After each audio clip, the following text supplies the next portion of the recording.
Imagine this, it's London, 1971. The Rolling Stones are on the radio, bell-bottoms are in fashion, and a group of ambitious thieves are about to pull off one of the most audacious heists in British history. This isn't a movie plot, this is the true story of the Baker Street bank robbery.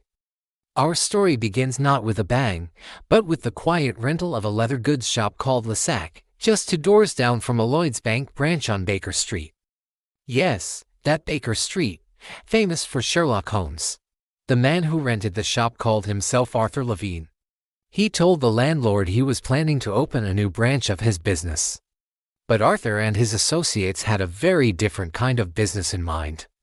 The team was a motley crew of specialists, led by a man named Anthony Gavin, a career criminal with a background in photography. He was the mastermind. Then there was Rig Tucker, a car salesman with a knack for getting things done, and Thomas Stevens, another associate who helped with the logistics.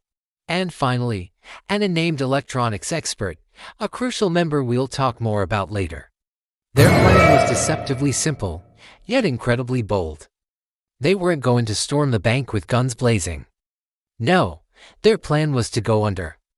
They intended to tunnel from the basement of Lysac, underneath the chicken and fast food restaurant that sat between them and the bank, and come up right inside the vault. For weeks, the gang worked tirelessly. They brought in heavy-duty equipment, a thermal lance, a 100-ton jack, sledgehammers, and digging tools. They worked primarily on weekends to avoid suspicion, drilling and blasting their way through the concrete and earth. The noise was immense, so they timed their work carefully, often digging while the city above was busy and loud. They started by blasting a hole through the basement wall of Lysac. Then, they began the arduous process of digging a tunnel about 40 feet long. It was cramped, dirty, and dangerous work. They had to shore up the tunnel with wooden supports to prevent a collapse, and they carted away an estimated 8 tons of dirt and rubble in sacks, taking it out bit by bit under the cover of night. As they got closer, they used the massive jack to force their way up into the vault floor. The vault itself was old, built in the 1930s, and while it was reinforced, it wasn't designed to withstand an attack from below. On the evening of Friday, September 10, 1971, after weeks of relentless effort, they finally broke through. The sound of crumbling concrete echoed in the small tunnel. They were in. Inside, they found not just cash, but hundreds of safe deposit boxes. This was the real prize. These boxes contained the private, often secret, valuables of London's elite, cash, jewelry, and documents. The gang spent the entire weekend inside the vault, methodically breaking open box after box. They communicated using walkie-talkies, and this is where our story takes a fascinating turn. On that same weekend, a man named Robert Rowlands, a ham radio enthusiast, was up late, fiddling with his radio dials. Around 11 p.m., he stumbled upon a strange transmission. He heard voices, clearly discussing a robbery in progress. He heard things like "keep a lookout for the coppers," and "we're almost through the second lot of boxes." Rowlands couldn't believe what he was hearing. He realized he was listening to the thieves' walkie-talkie channel. He heard them complaining about the fumes from the thermal lance and worrying about how much time they had left. At one point, one of the lookouts warned the team inside the vault that a police car was nearby, causing a moment of panic. Rowlands knew he had to do something. He called the police. At first, they were skeptical. A bank robbery broadcast over the radio. It sounded like a prank. But Rowlands was persistent. He even started recording the conversations. Finally, convinced by the details he provided, the police took him seriously. The problem was, the robbers never mentioned the name of the bank or its exact location. All the police knew was that a major bank robbery was happening somewhere within a 10-mile radius of Rowlands' receiver. So, the police started a frantic search. They began checking the city's 750 banks one by one. They sent officers to physically check the doors and windows of every bank in central London. Meanwhile, inside the vault, the gang was blissfully unaware that their every word was being monitored. They joked, they argued, and they worked. One of them famously said, If the money is not out by Monday, we are going to be in deep trouble." They finished their work early on Sunday morning and left the way they came, leaving a message scrawled on the vault wall. Let us see how Sherlock Holmes solves this one. On Monday morning, September 13th, the bank staff arrived to open up for the day. They unlocked the vault door and were met with a scene of utter chaos. The floor was littered with broken safe deposit boxes, tools were scattered everywhere, and a gaping hole was in the center of the floor.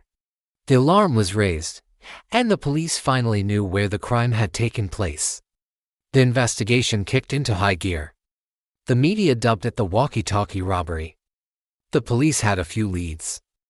They had the rented shop, La Sac, which led them to Arthur Levine, a false name. But the rental agreement had a real guarantor, a car salesman named Red Tucker. This was their first major break. From Tucker, the police pieced together the network. They identified Anthony Gavin as the ringleader and soon tracked down the other members of the gang. Within a few months, most of the core team were arrested and put on trial. They were convicted and received lengthy prison sentences. But here's where the story gets even more interesting.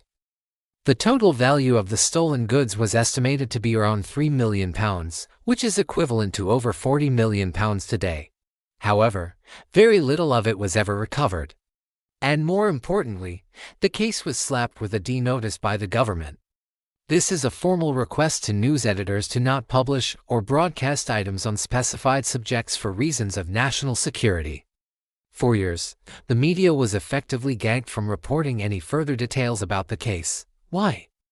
The official reason was never given, but the rumors are legendary. It is widely believed that one of the safe deposit boxes contained compromising photographs of a prominent member of the royal family. Another theory suggests the box held incriminating documents belonging to a corrupt group of police officers.